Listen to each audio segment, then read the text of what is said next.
किसी भी चीज की बेटा, आप किसी भी कॉम्पिटिटिव एग्जाम की अगर तैयारी कर रहे हो लाइफ में, और आप जहां पे भी हो आज, आप अपनी जिंदगी में अपने इस तैयारी के सफर में कहीं पे भी हो, बस एक चीज याद रखना है। देखो, अगर आपको नीट का एग्जाम में वाकई में सिलेक्शन चाहिए, सीरियस वाला बेटा, हंसी मजाक वाला नहीं, अगर आप वाकई में सिलेक्ट होना चाहते हो, रियलिटी में आप सिलेक्ट होना चाहते हो, वो सिलेक्शन वाले दिन आना चाहते हो, अपनी माँ बाप की आंखों में वो खुशी के आंसू देखना चाहते हो, दुख के आंसू तो आपने बहुत बार दिए हैं परेशान करके उनको, हुँ?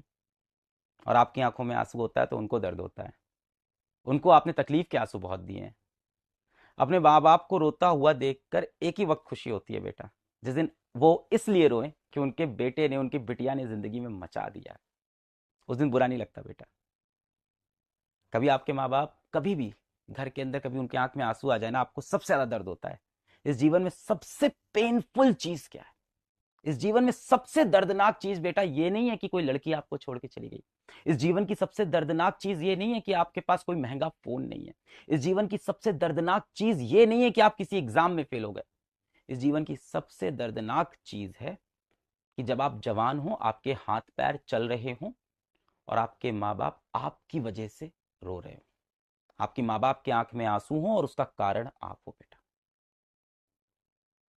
ये सबसे दर्दनाक चीज है, पर यही चीज कभी कभी खुशी देती है। अगर ये आंसू खुशी के हो तो माँ बाप की आंख में आंसू आए, मैं होने नहीं दूंगा, पर वो आंसू खुशी के हो तो चलेगा भाई।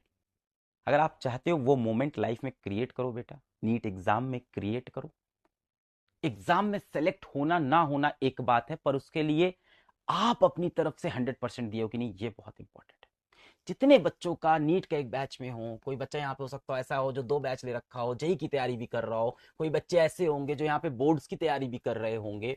किसी भी चीज की बेटा, आप किसी भी कॉम्पिटिटिव एग्जाम की अगर तैयारी कर रहे हो लाइफ में, और आप जहां पे भी हो आज, आप अपनी जिंदगी में अपने इस तैयारी के सफर में कहीं पे भी हो, बस एक चीज याद रखना। हो सकता हो अभी ये सफर अच्छा नहीं चल रहा हो सकता हो अभी तक चीजें अच्छी नहीं हुई हो, आप दिन भर बैठ के उन्हीं चीजों को मत सोचो। बार बार मत सोचो कि अभी तक क्या नहीं हुआ, अभी तक क्या नहीं हुआ, अभी तक क्या नहीं हुआ। क्या कल आपकी मृत्यु होने वाली है? पता नहीं, पर ऐसा कुछ आपको प्लान तो नहीं है ना? क्या आपको कोई बहुत कोई जानलेवा बीमारी है? नहीं है। आपके हाथ पैर चल रहे हैं? चल रहे हैं। आपका दिमाग चल रहा है? चल रहा है। क्या आपका एग्जाम कल है? नहीं है। एग्जाम में कितना टाइम है? लगभग 8 महीने 10 महीने एग्जाम में है। सबसे पहले क्या छूट गया? क्या छूट गया? इसको मत देखो बेटा, क्या बचा है ये देखो।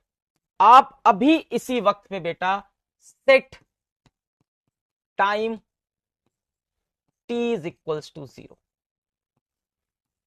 आपके लिए ये प्रॉब्लम अभी शुरू हुई है। अपना time T is equals to 0 इस समय, इस वक्त, आज की क्लास के बाद से युद्ध का शंख बज चुका है।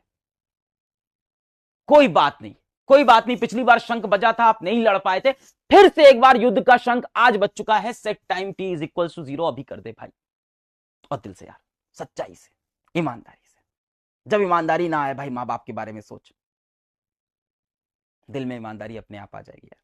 उनकी मासूमियत के बारे में सोच, तेरे लिए कितना अच्छा सोचते हैं ये सोच, इनोसेंस के बारे में सोच, पहली चीज।